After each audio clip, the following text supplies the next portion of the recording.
বাহ, excellent arrangement হয়েছে তো। হ্যাঁ, ওয়েলকাম মোহনা আন্টি, ওয়েলকাম। বলছি প্যান্ডেল থেকে প্রতিমা সবকিছু পারফেক্ট হয়েছে তো? একদম। আর বলছি বাগানের ওইখানে তোমাদের পার্টির ব্যবস্থাও কিন্তু আছে, তুমি একদম কোনো টেনশন করো না। আর হ্যাঁ, রান্নার জন্য কিন্তু বাজার হাট সবকিছু রেডি আছে। আর এই যে আমাদের কুক, যা রান্নার মেনু ডিসাইড হয়েছে সবকিছু হবে, সবকিছু বাজার করে আনা হয়ে গেছে, এনারাই সবকিছু রান্নবেন। এনারা না টু গুড রান্না করে, ট্রাস্ট মি, ফাটিয়ে রান্না করে। অর্ক, একটা কথা বলো তো, এই কুকদের তুমি এখানে অ্যাপয়েন্ট করেছো তাই না? হ্যাঁ। আচ্ছা অর্ক, তুমি ঢাকিদেরও তো এই বাড়িতে এনেছো তাই না?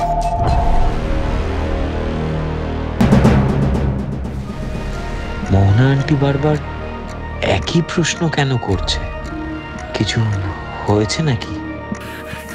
হ্যাঁ হ্যাঁ হ্যাঁ হ্যাঁ আন্টি, এনাদের তো আমি এনেছি। আচ্ছা, তোমাদের মধ্যে তো একজন মহিলা ঢাকি ছিল, হ্যাঁ, সে কোথায়? তাকেও দেখছি না।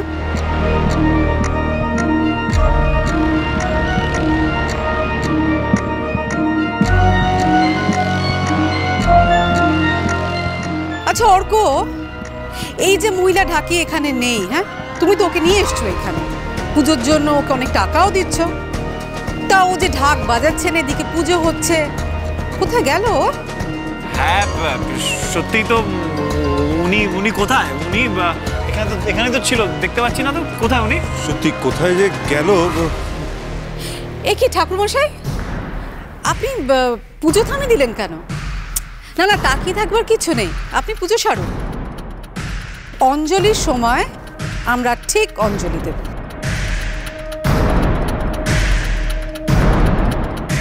আচ্ছা অর্ক, এই যে মহিলা ঢাকি এখানে নেই, দেখতে পাচ্ছি না, তুমি খেয়াল করোনি?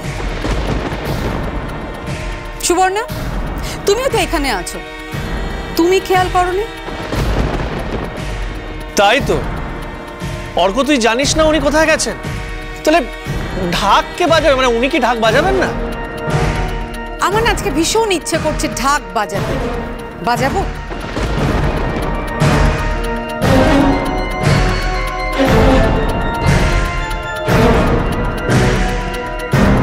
তা ভাই, ইন্দিরা কিন্তু হসপিটালে গেছে অমৃতার সাথে দেখা করতে। জানি তো, এখনো ফেরেনি। কই, এখনো তো দেখছি না। এই তো মিসেস বাসু, তা কি নিয়ে আলোচনা চলছে? আরে দেখুন না, আজকে আপনাদের এই পুজোতে আমি এসেছিলাম মহিলা ঢাকির ঢাক বাজানো শুনতে। উনি যখন এখানে নেই, আমি ভাবছি ওনার ঢাকটা আমি বাজাই। জানেন মিসেস চ্যাটার্জি, আমি অর্ককে বলছিলাম যে যখন এই মহিলা ঢাকিকে এখানে এনেছো, তাহলে নিশ্চয়ই অনেক টাকা দিয়েছো, আর এদিকে উনি নেই। হ্যাঁ, কে ঢাক বাজাচ্ছে? কেউ তো নেই দেখছি। সত্যি তো, উনি এখানে নেই কেন? আজকে অষ্টমী, আর অষ্টমীর দিনে মেন ঢাকি নেই। কি ব্যাপার অর্ক, কোথায় গেছেন উনি? কি হলো তোমরা বলো, মেয়েটা কোথায় গেছে? ওদের সবাইকে জিজ্ঞেস করেছিলাম, ওরা কেউ বলতে পারছে না, কেউ নাকি জানেই না।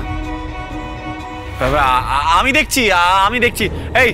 এই তোমাদের বলছি, তোমরা জানো না ওই তোমাদের গ্রুপের যে মহিলা ঢাকি ছিলেন, উনি কোথায়? হ্যাঁ, কোথায় উনি?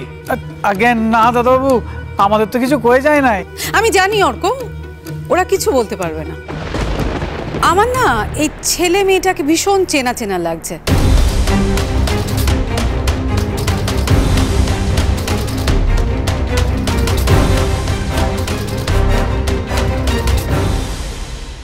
আমি তোমায় কথা দিলাম অমৃতা, আমি কৃষকে মানুষের মতো মানুষ করব, ওকে পড়াশোনা করে অনেক বড় করব, ওর যাতে কোনো কষ্ট না হয় সে সবটা দেখার দায়িত্ব আমার।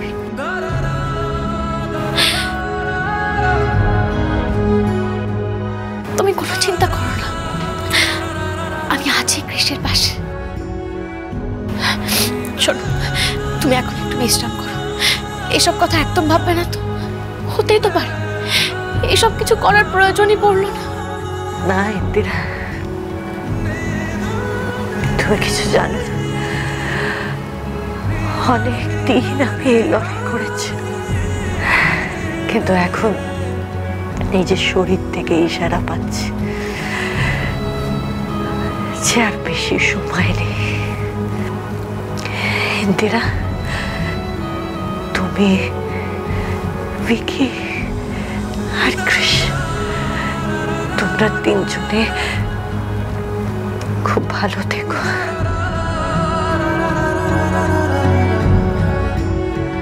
ম্যাডাম, আপনি এখন বাইরে যান, পেশেন্টকে একটু রেস্ট নিতে দিন। আসছি।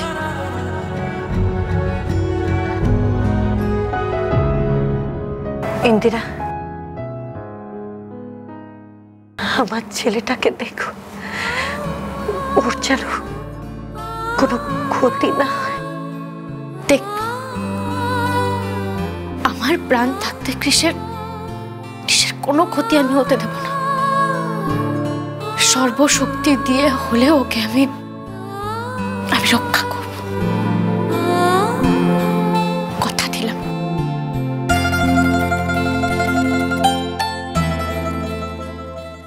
মিসেস চ্যাটার্জি, একটু ভালো করে ওদের দিকে দেখুন তো, চেনা চেনা লাগছে কিনা। আচ্ছা, আপনি এগুলো কি বলছেন? আমি তো কিছু, যাকে এসব বাদ দিন তো, এদের কেন চিনবো? আপনি বরং ওপরে চলুন, অনেকে চলে এসেছে, ওরা ওয়েট করছে আপনার জন্য, চলুন। এই মা একদম কিন্তু এই কথাটা ঠিক বলেছে। মোনান্টি, তোমরা যাও না, পার্টি করো, এনজয় করো, আর তোমাদেরই তো টাইম এটা। আমি সব কিছু দেখে নিচ্ছি, প্রয়োজন পড়লে আমি ওই মহিলা ঢাকিকে ফোন করছি, তারপর দেখাচ্ছি, আমি ওনাকে বলবো, ওনার টাকা আমি কেটে নেবো, এইভাবে ছেড়ে দেবো না।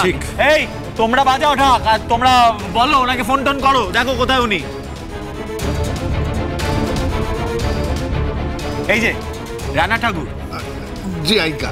এরভাবে দাঁড়িয়ে আছেন কেন? যান, রান্না বান্না শুরু করুন। দেখুন, আগের দিনের মতন যদি রান্না টান্না খারাপ হয় না, নুন টুন বেশি হয় বা কোনো কিছু খারাপ খেতে হয়, তাহলে আপনাদের কাজটা কিন্তু আর থাকবে না। না বাবু, চিন্তা করবেন না, আর কোনো ভুল করুন না। ঠিক আছে, ঠিক আছে। আর মনে থাকে যেন, আজকে অষ্টমী বলে শুধু নিরামিষ রান্না বান্না হবে না, কিন্তু আমিষও হবে, মাছ মাংস সবকিছু হবে। পার্টি বলে কথা, সব কটা রান্না যেন ভালো হয়, আমি বারবার বলে দিচ্ছি, কোনো যেন গোলমাল না হয়, ঠিক আছে? হ্যাঁ বাবা, আমরা সব পরিষ্কার বুঝতে পেরেছি। বলছি অর্ক, আমরা যে ধরনের কুইজিন খাই বা যে ধরনের খাবার খাই, সেগুলো কি তোমার এই কুকরা রান্না করতে পারবে? ওরা কি সেই ট্রেনিং নিয়ে এখানে এসছে? হ্যাঁ হ্যাঁ, সব ট্রেনিং দেওয়া আছে।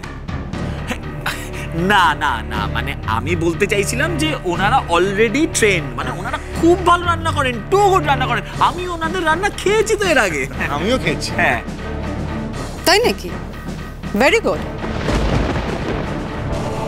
মিসেস বাসু, আপনি এইভাবে কেন কথা বলছেন আমি বুঝতে পারছি না।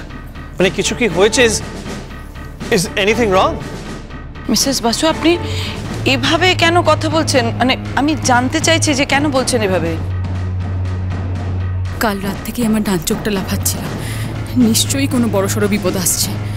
মাগো, মাগো, তুমি রক্ষা করো, সকলকে রক্ষা করো। ওয়েল মিসেস চ্যাটার্জি, আমিও এখানে আছি, আর ইনফ্যাক্ট এখন এখানে বাড়ির সব মেম্বাররাই আছে, একমাত্র ওই মহিলার ঢাকি ছাড়া, রাইট?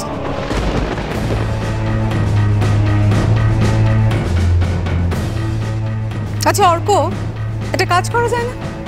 ওই মহিলা ঢাকিকে একটা ফোন করে চট করে এখানে নিয়ে আসা যায় না? একবার ট্রাই করে দেখো না। আপনি একদম ঠিক বলেছেন অর্ক, ওই মহিলা ঢাকিকে ফোন কর, দেখ কোথায় আছে। আরে এর আগের দিনও কিন্তু ওকে আমি অনেকক্ষণ খুঁজে পাইনি। কর্তা মানে ফোন করতে যাচ্ছিলেন? এই তো চলে আইছি আমি।